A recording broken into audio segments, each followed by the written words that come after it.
Hello everyone, welcome to the Pahadi Talim Foundation, a dedicated YouTube channel for civil service aspirant. जैसा कि आप सब जानते हैं, आज का हमारा वीडियो लेक्चर नंबर 10 रहने वाला है ऑन जनरल साइंस और इसमें हम आपके साथ फिजिक्स के कुछ क्वेश्चंस और केमिस्ट्री बायो के क्वेश्चन आपके साथ डिस्कस करेंगे। ये वाला जो वीडियो लेक्चर रहने वाला है, सबसे पहले तो ये कुछ हमने साइंटिफिक इंस्ट्रूमेंट रखे हैं, ये आपके साथ डिस्कस करेंगे और बाद में जितने भी एमसीक्यूज होंगे वो भी आपके साथ डिस्कस करेंगे। और वो ये जो एमसीक्यूज होंगे वो डिफरेंट डिफरेंट एस्पेक्ट्स पे होंगे, आपके खाली साइंटिफिक इंस्ट्रूमेंट पे नहीं होंगे, बहुत सारे डिफरेंट एस्पेक्ट्स पे होंगे जितने भी फिजिक्स आपके एग्जाम में आएगी।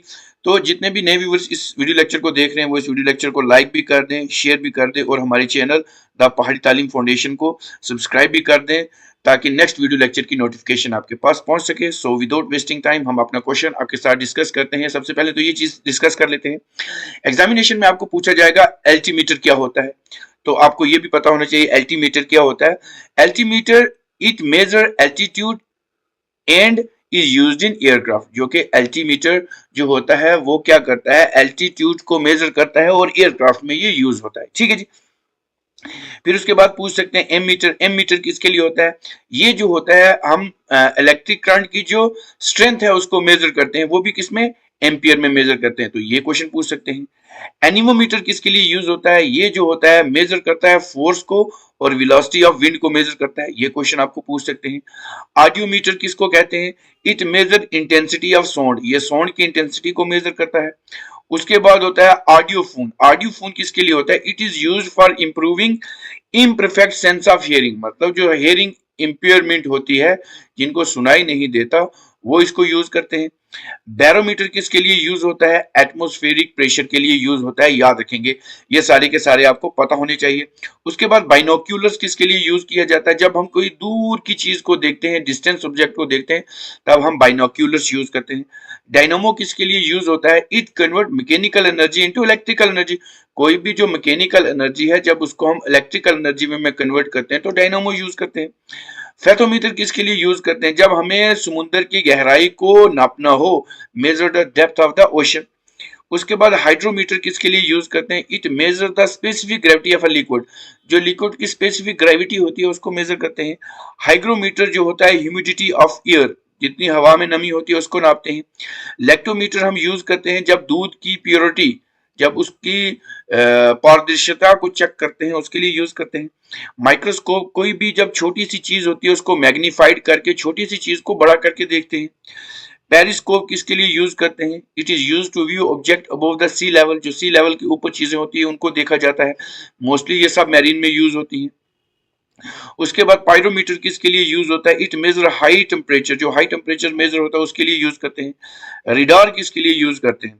रिडार बहुत ज्यादा इंपॉर्टेंट क्वेश्चन बनता है, क्योंकि आप अग्निवीर एग्जाम का दे रहे हैं तो अभी ईरान और यूएसए इजराइल की जो जंग लगी है उसके ऊपर भी ये चीजें पूछ सकते हैं, क्योंकि ये टेक्निकलिटी चीजें होती हैं जो एग्जामिनर पूछ लेता है, क्योंकि करंट में चल रही होती हैं। रिडार किसके लिए यूज होता है? It is use for detecting the direction and range of the approaching plane by mean of radio waves. तो मतलब ऐसे गाड़ी के ऊपर होता है, ये चलता रहता है, तो यहाँ से ये क्या करता है, रेडिएशन भेजता है आगे। तो यहाँ पे अगर कोई मिसाइल्स आ जाता है, कोई मिसाइल आ जाता है, कोई आ जाए, वो इसको डिटेक्ट करके और यहाँ से दूसरे नंबर पे यहाँ से एक दूसरा मिसाइल इसके ऊपर जाता है जो इसको इंटरसेप्ट कर लेता है या इस चीज को ढूंढ लेता है। ठीक है जी। फिर उसके बाद सिस्मोग्राफ आता है। सिस्मोग्राफ जो होता है वो इंटेंसिटी ऑफ अर्थक्वेक शॉक को मेजर करता है। स्टेप्टोस्कोप जो होता है वो एक ऐसा इंस्ट्रूमेंट जो डॉक्टर यूज करते हैं, जो हार्ट और लंग की साउंड को सुनते हैं। अब हार्ट जब बीट करता है, हार्ट जब बीट करता है, आपने सुना होगा कि धक धक करता है। ये धक धक नहीं, टेक्निकली इसको लब डब कहते हैं। टेक्निकली ये जो रिदमिक बीट होती है इसको लब डब कहते हैं, ना कि धक धक कहते हैं। ठीक है जी। उसके बाद टेलीस्कोप, दूर की चीजों को जो स्पेस में होती है उनको देखने के काम आता है। थर्मोमीटर एक ऐसा इंस्ट्रूमेंट होता है जो कि ह्यूमन बॉडी का टेम्परेचर नापता है। अब व्हाट इज टेम्परेचर, कभी कभी एग्जामिनर पूछ लेता है टेम्परेचर क्या होता है, तो मैक्सिमम बच्चे कहते हैं जी ये गर्मी होती है। ऐसा नहीं है।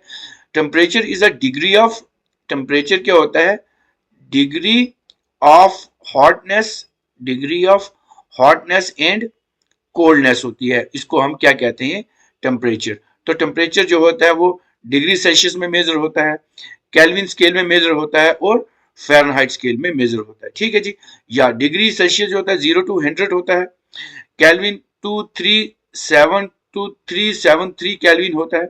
आपने मुझे बताना है जो फ़ारेनहाइट है उसका जो स्केल होता है वो कितना होता है, ठीक है जी। ये मुझे आपने कमेंट बॉक्स में बताना है। वोल्ट मीटर किसके लिए यूज होता है? It measure the electric potential difference between the two point. जो इलेक्ट्रिक पोटेंशियल जो टू डिफरेंस के बीच होता है उससे हम इसको नापते हैं। ये क्वेश्चन थे कुछ बहुत इंपॉर्टेंट।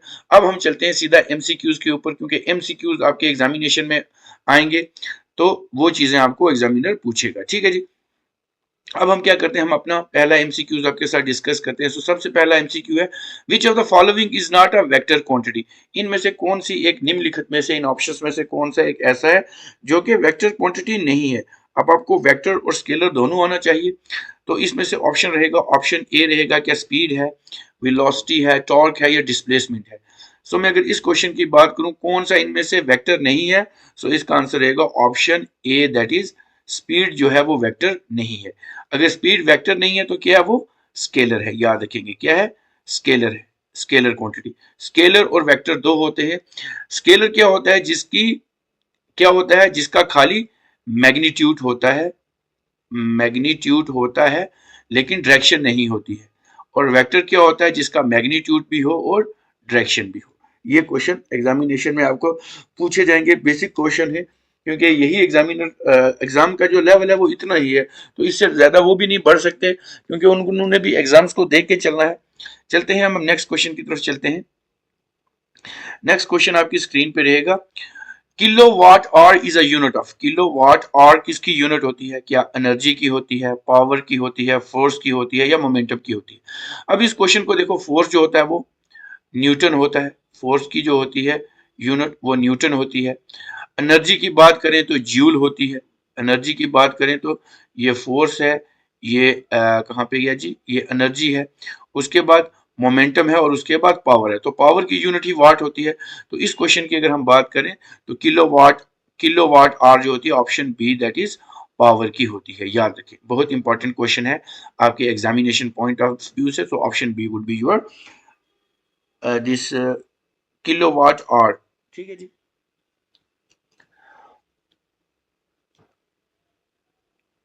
ठीक है जी, चलते हैं अब नेक्स्ट क्वेश्चन की तरफ। नेक्स्ट क्वेश्चन आपकी स्क्रीन पे रहेगा, वेट क्वेश्चन नंबर 3 आपकी स्क्रीन पे रहेगा, that is energy, solar energy is due to. Solar energy किसकी वजह से होती है? क्या फ्यूजन रिएक्शन की वजह से होती है, फिशन रिएक्शन की वजह से होती है, कंबशन रिएक्शन की वजह से होती है या केमिकल रिएक्शन की वजह से होती है? अगर हम इस क्वेश्चन की बात करें, आप सब जानते हैं कि सोलर एनर्जी जो होती है वो option A, that is fusion reaction की वजह से होती है। ऑप्शन ए इस क्वेश्चन का जो है वो क्या रहेगा, आंसर रहेगा। चलते हैं क्वेश्चन नंबर 4 के ऊपर। क्वेश्चन नंबर 4 रहेगा, atomic power plant work on the principle of. जितने भी हमारे एटॉमिक प्लांट, पावर प्लांट होते हैं वो किसके ऊपर वर्क करते हैं? क्या फिशन के ऊपर होते हैं, फ्यूजन, थर्मल कंबशन या combination effect of all of the three? वो कि इन सब के कॉम्बिनेशन से बनता है। तो इस क्वेश्चन की बात करें तो ये किससे होता है? Option A, that is fission. अब ये दो चीजें हैं। अगर हम न्यूक्लियर या न्यूक की बात करें, बॉम्ब, तो उसमें जो होता है वो फिशन होता है। याद रखेंगे क्या होता है, फिशन होता है। और जो सन अपनी एनर्जी हाइड्रोजन और हीलियम से जनरेट करती है तो वो किसकी वजह से होता है? फ्यूजन की वजह से होता है। तो सन की एनर्जी में हमेशा फ्यूजन होता है और एटॉमिक बम और न्यूक्लियर बम में हमेशा फिशन यूज होता है, न्यूक्लियर फिशन बोलते हैं इसको। चलिए क्वेश्चन नंबर 5 आपकी स्क्रीन पे रहेगा, the quantity weight is measure by. जो क्वांटिटी वेट होता है वो हम किससे मेजर करते हैं? ये रहेगा बीम बैलेंस से, कॉमन बैलेंस से, स्प्रिंग बैलेंस से या बैलेंस व्हील से। अगर हम क्वेश्चन नंबर 5 की बात करें तो इसका आंसर रहेगा, हम किससे नापते हैं? दैट इज स्प्रिंग बैलेंस से नापते हैं। ऑप्शन सी इस क्वेश्चन का आंसर रहेगा। ठीक है जी, क्वेश्चन सी इसका आंसर रहेगा। चलें जी, क्वेश्चन नंबर 6 आपकी स्क्रीन पे रहेगा, the weight of a body act through the centre of. जो बॉडी का वेट होता है वो that act as a centre of. क्या वो सेंटर ऑफ ग्रेविटी में एक्ट करता है, मास में करता है? Both mass and gravity. Option D buoyancy. अगर हम क्वेश्चन नंबर 6 की बात करें, इसका आंसर रहेगा ऑप्शन ए रहेगा, that is force of centre of gravity में ये काम करता है। ठीक है जी, सेंटर ऑफ ग्रेविटी में, तो ऑप्शन ए इसका आंसर रहेगा। अगर हम बात करें बायोन्सी, मतलब जब जहाज चलता है जहाज चलता है तो उसके नीचे एक एयर प्रेशर होता है जिसकी वजह से ये ऊपर उठ जाता है, तो उसको फोर्स ऑफ बायोन्सी कहते हैं। चलते हैं हम अपने नीचे वाले क्वेश्चंस की तरफ स्क्रॉल करते हैं, सारे के सारे क्वेश्चन विजिबल हो जाएं, क्योंकि ये सारे के सारे क्वेश्चन आपके एग्जामिनेशन पॉइंट ऑफ व्यू से बहुत ज्यादा इंपॉर्टेंट है और आपके एग्जाम में देखने को मिल सकते हैं। चलें जी, क्वेश्चन नंबर 7 आपकी स्क्रीन पे है। विच fall down faster in a vacuum, a feather ball और अ वुडन बॉल और अ स्टील बॉल। मतलब कोई चीज अगर वैक्यूम में, अगर हम, मतलब हमारे पास एक, मेरे पास यहाँ पे क्या है, 1 किलो का लोहा है और यहाँ पे मेरे पास आधा केजी वूल है, तो दोनों अगर वैक्यूम में होंगे तो दोनों में से सबसे ज्यादा नीचे कौन गिरेगा?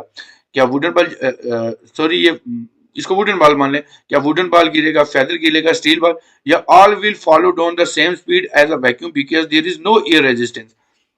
ये बहुत इंपॉर्टेंट क्वेश्चन है। सो इस क्वेश्चन की अगर मैं बात करूं, इस क्वेश्चन का आंसर रहेगा ऑप्शन डी, इसका आंसर रहेगा। आपने देखा होगा, आप प्रैक्टिस भी कर सकते हैं इस चीज को, क्योंकि जिसको फिजिक्स आएगी वही ये चीजें कर पाएगा।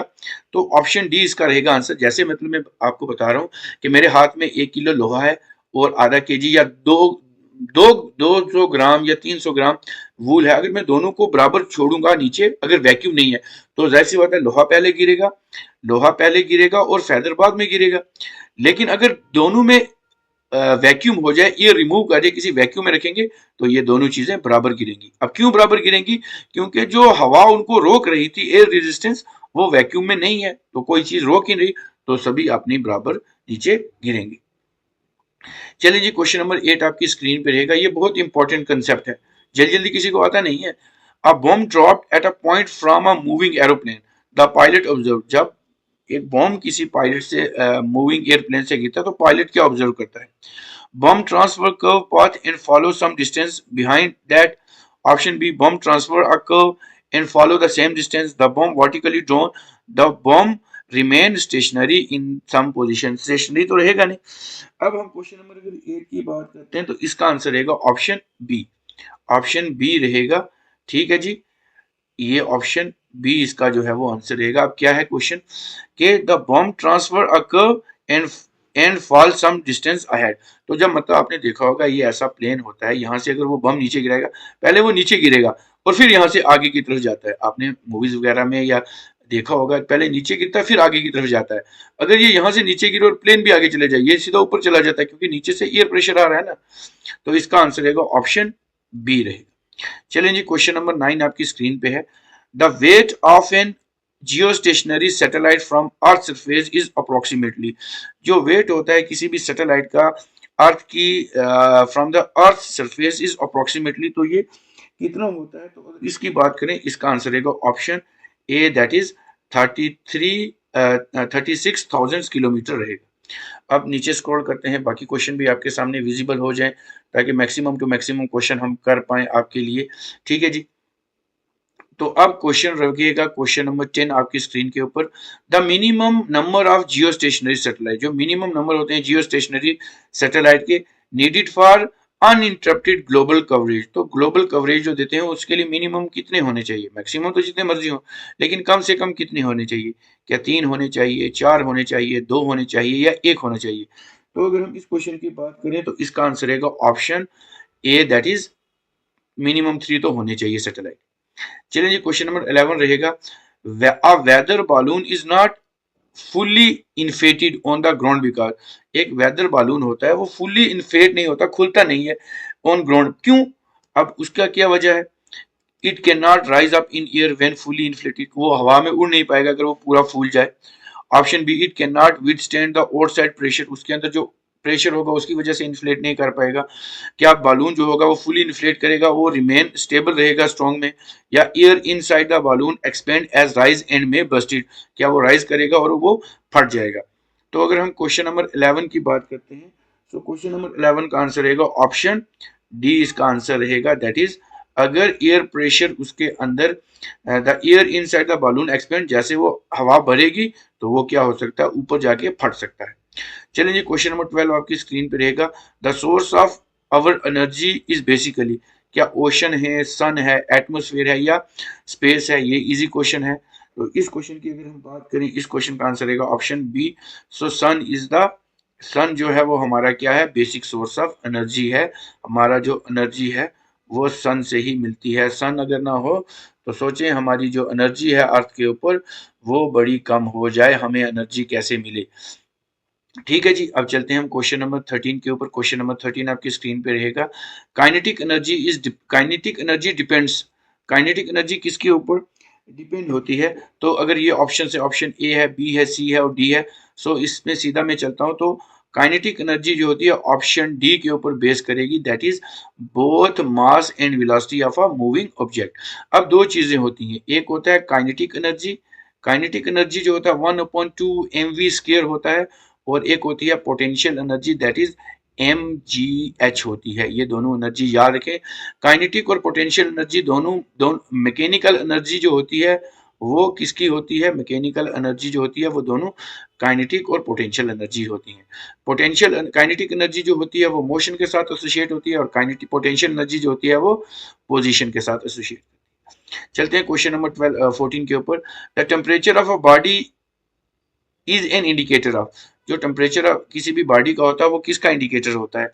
सो अगर हम क्वेश्चन नंबर 14 की बात करें, इसका भी आंसर डी रहेगा, that is the average kinetic energy of the molecule of a body. जो एवरेज काइनेटिक एनर्जी होती है किसी भी बॉडी के मॉलिक्यूल की, वो इसको दर्शाती है। चलते हैं नेक्स्ट क्वेश्चन की तरफ। नेक्स्ट क्वेश्चन आपकी स्क्रीन पे रहेंगे, ऊपर स्क्रॉल करता हूं ताकि क्वेश्चन सारे के सारे विजिबल रहें। क्वेश्चन विजिबल रहेंगे तो फिर आप इसको खुद से भी अटेम्प्ट करने की कोशिश कर सकते हैं। ठीक है, सारे के सारे क्वेश्चन बहुत ज्यादा एग्जाम ओरिएंटेड हैं। तो क्वेश्चन नंबर 15 आपकी स्क्रीन पे रहेगा। क्वेश्चन नंबर 15 आपकी स्क्रीन पे रहने वाला है, that is rise of a mercury. जो मर्करी राइज होती है इन अ बैरोमीटर इंडिकेट, बैरोमीटर में जो मर्करी राइज होती है वो किसका इंडिकेटर है, ये आपको बताना है। तो ये क्वेश्चन भी बहुत ज्यादा इंपॉर्टेंट है, आपका एग्जाम ओरिएंटेड है। ठीक है जी, एग्जाम ओरिएंटेड है तो ये भी आपको पता होनी चाहिए। इसलिए ये सारे के सारे क्वेश्चन, क्या वो फेयर वेदर के लिए होगी, स्टॉर्म के लिए होगी, रेन के लिए होगी, या बोथ बी एंड सी के लिए होगी। अब ये क्वेश्चन आपने अटेम्प्ट करना है। मैं लाइव चैट में देख रहा हूँ कौन कौन से बच्चे जो हैं वो इसको पार्टिसिपेट कर रहे हैं। जितने बच्चे यहाँ पे पार्टिसिपेट करेंगे फिर हमें भी एक आइडिया रहता है कि सारे बच्चे जो हैं वो एक्टिवली यहाँ पे पार्टिसिपेट कर रहे हैं। ठीक है जी। सो अगर हम क्वेश्चन नंबर 15 की बात करें, इसको इसलिए मैंने टाइम ज्यादा लिया कि मैं देखता हूँ कि पार्टिसिपेशन कितनी है बच्चों की। तो अगर क्वेश्चन नंबर 15 की बात करें तो ऑप्शन ए रहेगा, दैट इज फेयर वेदर। अगर मरकरी उसमें ऊपर जा रही है थर्मामीटर में बैरोमीटर के, तो इसका मतलब जो है वो क्या है, वेदर जो है वो साफ है। क्वेश्चन नंबर 16 आपकी स्क्रीन पे रहेगा। What happens to the level of the mercury in the barometer tube when it is taken down a coal mine in it? तो बैरोमीटर में क्या हैपनिंग होगी लेवल की, जब व्हेन इट टेक डाउन, जब वो नीचे की तरफ जाएगी, क्या वो फॉल होगी, रिमेन अनअल्टर रहेगा, राइज होगा, या राइज एंड देन फॉल? तो अगर हम क्वेश्चन नंबर 16 की बात करें तो इसका आंसर रहेगा ऑप्शन सी, दैट इज वो क्या होगी, राइज होगी। चलें क्वेश्चन नंबर 17 रहेगा। In a barometer mercury is preferred over water. अगर बैरोमीटर में आगे हम उसमें मर्करी डालते हैं, पानी नहीं डालते, क्यों नहीं डालते हैं? तो अगर हम क्वेश्चन नंबर 17 की बात करें, क्वेश्चन नंबर 17 की बात करें तो क्वेश्चन नंबर 17 का ऑप्शन रहेगा, दैट इज मर्करी जो होता है गुड कंडक्टर ऑफ हीट होती है। ऑप्शन बी मर्करी शाइन करती है, therefore the level can be readily can be read easily, या mercury has a high density and low vapour pressure, या option D mercury is available in a pure form, या mercury जो होती है वो pure form में available होती है। तो क्वेश्चन नंबर 17 का आंसर रहेगा ऑप्शन सी, क्योंकि इसलिए मर्करी को हम डालते हैं क्योंकि इसका जो टेम्परेचर हो डेंसिटी होती है ये घनी ज्यादा होती है और लो वेपर प्रेशर होता है। क्वेश्चन नंबर 18 के ऊपर चलते हैं। क्वेश्चन नंबर 18 आपकी स्क्रीन पे रहेगा, बहुत ज्यादा इंपॉर्टेंट क्वेश्चन है ये। 18 भी आपके एग्जाम ओरिएंटेड है। Oil rises in a wick, आपने देखा होगा ऑयल जो होता है वो किसी भी लैंप में, मतलब ऐसा लैंप होता है तो ऊपर से एक बत्ती सी होती है जिसको अपनी जुबान में विक विक होता है, जिसको बत्ती बोलते हैं। तो यहाँ पे नीचे ऑयल होता है तो इसके ऊपर ये चढ़ता रहता है। तो ये क्यों ऊपर चढ़ता है? क्योंकि ऑयल ज्यादा लाइट है, क्योंकि diffusion of oil through wick है, या सरफेस टेंशन फिनोमिना की वजह से, या कैपिलरी एक्शन फिनोमिना की वजह से। तो क्यों वो चलता है? तो अगर इसकी बात करें, इस क्वेश्चन का आंसर रहेगा option D, that is action of the capillary action phenomena की वजह से ये जो आपके लिए होता है। ठीक है जी, ये इसका आंसर रहेगा ऑप्शन डी, क्योंकि वो उसी तरह उस जो ये जो विक होती है इसमें अगर जाता है वो नीचे से उसको सक अप करता है, उसकी सक्शन करता है, तो उसकी वजह से इसका जो होता है वो राइज हो जाता है। चलें जी, क्वेश्चन नंबर 19 आपकी स्क्रीन पे रहेगा। A ship rises as enter the sea from जब शिप होता है वो जब समुद्र से दरिया की तरफ आता है वो थोड़ा सा ऊपर हो जाता है, क्यों होता है? क्योंकि water in a sea is hard water होता है, या large quantity of water in the sea pushes the, उसकी वजह से होता है। Density of sea water is low than that of water, या density of a sea water is higher than that of the rise water. तो अगर हम इस क्वेश्चन की बात करें, इस क्वेश्चन का आंसर रहेगा दैट इज ऑप्शन डी रहेगा इसका answer, that is density of a sea water is higher than that of the rise in water. चलें जी, क्वेश्चन नंबर 12 के 20 आपकी स्क्रीन पे रहेगा। A small drop of a small drop of a small drop of oil spread over water, मतलब थोड़ा सा जो पानी के ऊपर अगर तेल डालें उसका एक बूंद, तो वो फैल जाती है, क्यों फैलती है? ऑयल हैज हायर विस्कोसिटी, उसकी वजह से। Water has a higher viscosity, oil has a higher surface temperature, या the water has a higher surface temperature. तो अगर हम क्वेश्चन नंबर को इसकी बात करें तो इस क्वेश्चन का आंसर रहेगा that is your option D रहेगा इसका answer, that is water has a higher surface tension, उसकी वजह से ये होता है। चलें जी, क्वेश्चन नंबर 21 आपकी स्क्रीन पे रहेगा। In which medium velocity of a sound is maximum, जो साउंड की वेलोसिटी होती है वो किस मीडियम में मैक्सिमम होती है, ज्यादा से ज्यादा होती है। तो अगर हम इस क्वेश्चन की बात करें, इस क्वेश्चन की हम बात करें, क्या मेटल में होती है, एयर में होती है, वाटर में होती है, या पॉलीमर्स में होती है? तो अगर हम क्वेश्चन नंबर 21 की बात करें तो इसका आंसर रहेगा ऑप्शन ए, मेटल में साउंड ज्यादा होती है। अगर कोई मेटल है उसके ऊपर हम कोई चीज हिट करते हैं तो उससे ज्यादा साउंड होगी, एयर के ऊपर करेंगे तो कहाँ होगी, वाटर या पॉलीमर के ऊपर नहीं होती। ठीक है जी, क्वेश्चन नंबर 22 रहेगा। Decibel is use to measure the intensity of, decibel हम किसकी इंटेंसिटी को मेजर करने के लिए यूज करते हैं? तो मैग्नेटिक फील्ड नहीं, लाइट नहीं, हीट नहीं, तो ऑप्शन बी बन जाएगा इसका, साउंड की इंटेंसिटी को नापने के लिए हम डेसिबल यूज करते हैं। ये एक बार नायब तहसीलदार एग्जाम में भी आया था क्वेश्चन। क्वेश्चन नंबर 23 रहेगा। Decibel is term associated with, तो किसके साथ एसोसिएट है? Option B, that is sound के साथ ही एसोसिएट है। क्वेश्चन नंबर 24 रहेगा। Why are two blanket warmer than one, मतलब दो ब्लैंकेट ज्यादा गर्म क्यों होते हैं एज कंपेयर टू वन? तो क्या टू ब्लैंकेट हैव मोर वूल?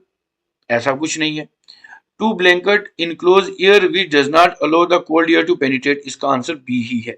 तो ऑप्शन बी इसका जो है वो आंसर रहेगा। क्वेश्चन नंबर जो 24 है उसका आंसर बी रहेगा। थोड़ा सा ऊपर स्क्रॉल करते हैं, सारी की सारी चीजें विजिबल हो जाएं। आपके एग्जाम ओरिएंटेड हैं ये क्वेश्चन कभी भी स्किप नहीं हो सकते, क्योंकि ये आपके एग्जाम में आएंगे ही आएंगे। फिजिक्स के ऊपर और भी क्वेश्चन साइंस के ऊपर हम लाएंगे। क्वेश्चन नंबर 25 आपकी स्क्रीन पे रहेगा। टाइडनेस is felt on the top of the mountain because of, मतलब जब हम थक जाते हैं, हम बहुत ज्यादा कभी थक जाते हैं, हम टॉप ऑफ द माउंटेन पे जाके थक जाते हैं, हम क्यों थकते हैं? क्योंकि वहां पे हाई टेम्परेचर होता है, लो प्रेशर होता है, या high pressure outside the body, या low pressure outside the body होता है। तो क्यों हम थक जाते हैं जब हम माउंटेन के ऊपर जाते हैं? क्योंकि ऑप्शन डी इसका पहले आंसर रहेगा, that is low pressure outside the body, body के बाद जो होता है वो लो प्रेशर होता है। क्वेश्चन नंबर 26 रहेगा। Transfer of heat energy from sun to the moon take place by, जो ट्रांसफर होती है हीट एनर्जी सन से मून की तरफ, वो कैसे चलती है? क्या वो रेडिएशन से चलती है, रेडिएशन या कंडक्शन की वजह से, रेडिएशन या कन्वेक्शन की वजह से, रेडिएशन कंडक्शन या कन्वेक्शन की वजह से? तो अगर हम क्वेश्चन नंबर 26 की बात करें तो इसका आंसर रहेगा option A, that is radiation की वजह से।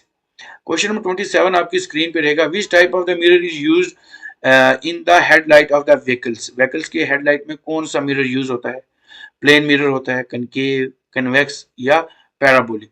तो अगर हम क्वेश्चन नंबर 27 की बात करें इसका आंसर रहेगा ऑप्शन बी रहेगा।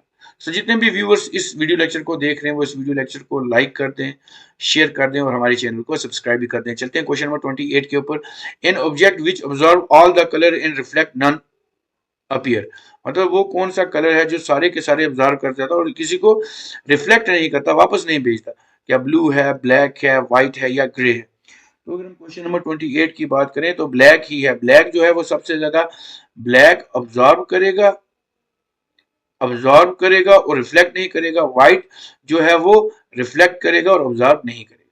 क्वेश्चन नंबर 29 आपकी स्क्रीन पे रहेगा। क्वेश्चन नंबर 29, थोड़ा सा ऊपर स्क्रॉल कर लेते हैं, ऊपर स्क्रॉल कर लेते हैं, ठीक है जी। Question number wait question number 29 रहेगा when light passes from air into the glass it experience change in. जब लाइट पास होती है एयर से ग्लास में तो वो क्या एक्सपीरियंस चेंज करते हैं?